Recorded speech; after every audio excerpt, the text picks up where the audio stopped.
So the statement is speaking to the larger reality that the government spends majority of its money on paying debts, which is ludicrous. We will go into that later. But it's so sad that the two biggest sectors that are suffering the most is, like you've mentioned, healthcare and education. And who's had the most in these situations? It's the children. Yes. The future generations. Yes. We are literally destroying the foundations on which they should be beginning their lives. Yes. And as you pointed out, from a feminist point of view, maternal mortality is a huge issue as well. It goes against tenets of reproductive justice, yes, which require that women should be able to have children safely if they want to. Oh, yeah. And these women are coming forward and saying, I want to have this child, and the services just aren't there. Keep in mind, you've been paying SHA. Usually the people who are paying for the SHA are the ones who are making the least. Right? Oh, yes. You've been paying for your SHA, you've been keeping up with everything, and then you go to the hospital and you're told that's not going to happen for you. Another thing that we found out from the report actually is that a lot of the money from SHA goes into paying for private stays in hospitals. Oh, yeah. It does not go into the public hospitals. True. And that's how you're losing those mothers. You talked about education. Yeah. Now, on the report, it actually says nearly 1 million primary school age children are out of school, the 9th highest number of any country in the world. Apparently, this is something I didn't know. There are counties that have even 4 schools, primary schools, a whole county. I was very, very shocked about this. Yeah. Do you think the report, someone actually said the report was being written from a person outside, viewing Kenya from outside, right, not inside. But it's written by 2 Kenyans. That's the thing. Yeah. That's where I was going with this. Yeah. It was written by 2 Kenyans, but from the UK. Right. Right? Are they based in the UK? I wonder. Oxfam is based in the UK. Yeah, but we have a Kenyan office. We have a Kenyan office. Yeah. Now, this thing really shocked me. And I'm just going to continue reading before I get back to you. Go for it. Now, 6% gender equality is prevalent in Kenya. I know you like this. Now, economic policy is not the creating extreme inequality, but also holding back women's economic empowerment. For example, 96% of Kenyan's rural women population is working on farms. Only 6% of the women hold a title to a land. Yeah. This is true. This is absolutely true and has been true for generations. And usually in feminist spaces, we have conversations about women's labor, how much of it goes unpaid, how much of it goes underpaid, and how many women are locked out from the spaces where they can gain access to paid labor.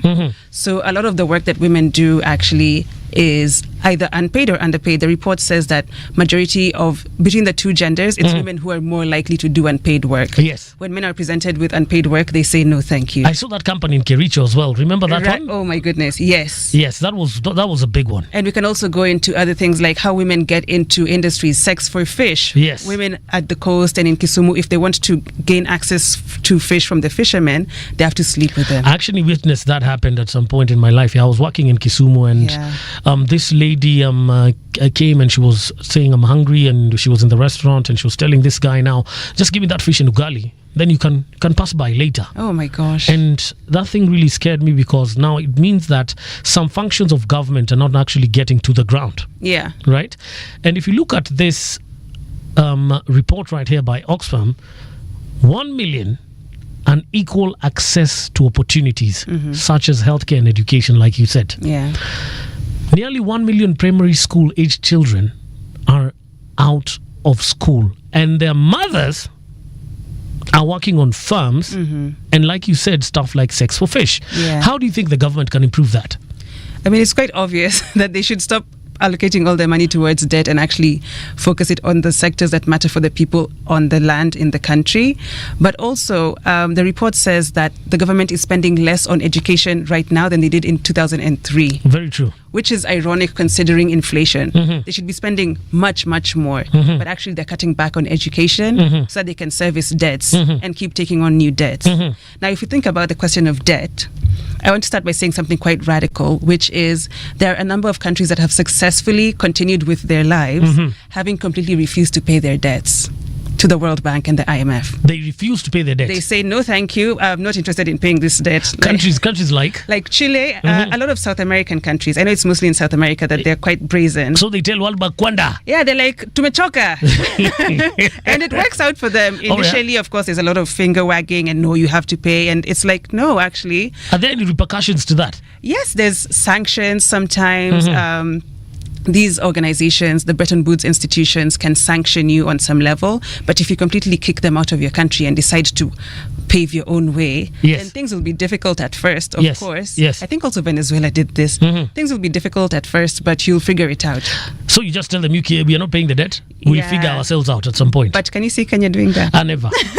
Never. Let's just be honest about this thing. It will never happen. In fact, now all our money is going towards paying debt. 68%. 68% of the budget is going towards paying. That's a lot. That's too much. So that's why now the healthcare, the education system, they're all failing. Now, I recently heard someone saying that the program that is being introduced to the schools right now is actually substandard. Is that true? Do you think that's true? What, the CBC? Yes. I've heard that. I wish I had children to test this theory on, see if they actually totally fail in life, but I don't. So, I mean, I grew up in 844. I don't know anything about CBC. Yes.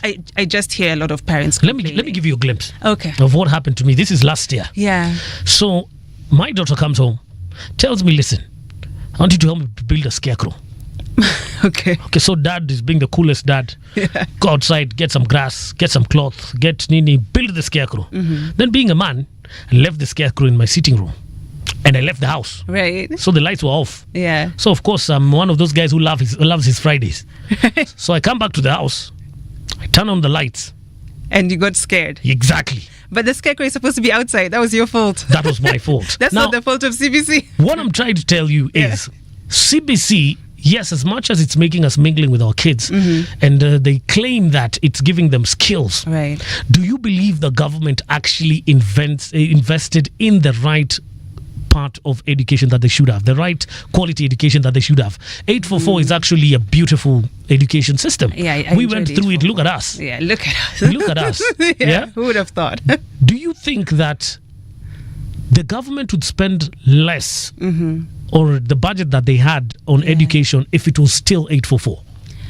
I think they still would have, because what they're trying to scrap is free primary education. They're giving less and less and less to schools for free primary education, to the point where it's about to be I think it's almost completely obsolete now. So it's not about the system in place. What I will say about CBC is that in as much as we're being sold this idea that it makes parents and children bond together and do creative things together, it still reinforces this idea of education to produce workers. Yes. And we see this in the junior secondary to senior secondary, where the students are placed in certain categories. Oh, you can play football really well, you don't need to learn math and English. Which is a terrible thing to do to someone's life. Like, you should be providing knowledge for the sake of knowledge, not because one day you'll be a carpenter, so you don't need to know how to speak English. True. I'm not just a worker. Like, I'm not just the sum of my parts as a worker. I'm also a human being who needs to acquire knowledge. Very true. And CBC destroys that completely.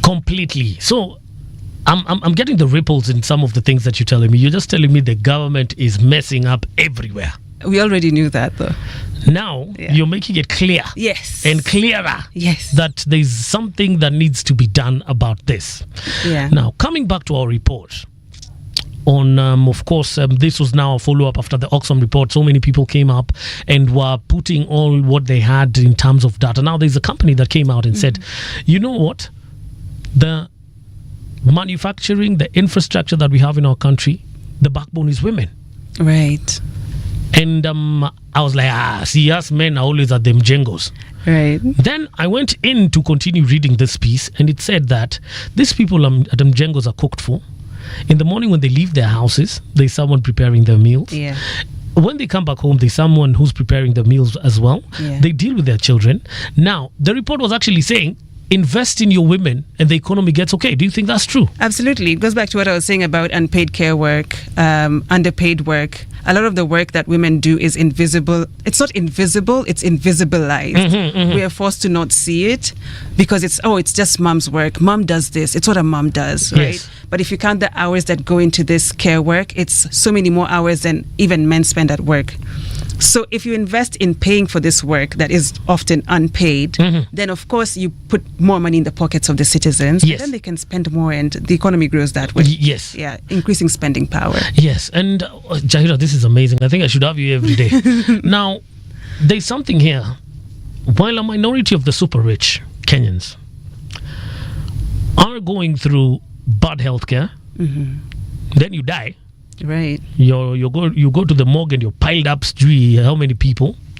Then your family has to go through the hustle of fighting for the money that person left. Yeah. Apparently, so many unclaimed assets go back to government even without the public being given a go-ahead. Yeah. And I'm seeing this. This is not the Oxfam report. Yes. I'm going to tell you which report that is off air. All right. Now, this other report actually says that most women, widows, never ever get to the point to enjoy what their husbands left. Yet they were the backbone for this. Yeah. And they say the government has looked down upon women. But if you ask me as Brayo, Right. today, I believe women are running this town. Believe it or not. In Nairobi, maybe. Women are maybe running Nairobi, but you have 46 other counties where women are probably struggling to make ends meet. Coming from the mountain region, I've definitely seen, like, it's culturally, I've seen wealthy men keep away all their wealth from their families, even live a measly life so that their families don't know how much they earn. It's very true. And that money just goes back to, like, to the point where you don't even care that once you die, I guess that's the point of it all. Like, you'll die and it'll just go away. They'll never have to touch your money. Yes. I don't know where this miserliness comes from. Yes. But maybe it's also a question about, like, how men view women and wealth, and whether women can be custodians of wealth, whether they can do a good job of it. Maybe they're thinking, oh my God, she wouldn't know where to begin. I don't know. Very true. Yeah. What you're saying is very true. Yeah. Like, for men, I'll speak for men right now. Yeah. If I'm to buy apartments today, I think I'll be quiet with it for the longest time. You see. Because that's my extra income, right? The reason I will not tell my wife is the same reason you won't tell your husband about your chama. Chama and rental income, the disparities are crazy. No, they're both income, Jahira. Yeah. They're both income. Yeah. The reason why most men actually hide this wealth from the women, it's not that they're afraid that the women can't take care of it. They're always like, if I let her know, this money now becomes ours. It's not mine. Yeah, and if I can explain to you why women hide the chama money, it's specifically because of that reason. Women need a nest egg because men are neglecting them. What happens when he kicks you out with your 4 children? One day you're out in the cold. Guess who's going to come through for you? The women with the chama money. Hold that thought. Hold that thought. We'll be back in a bit.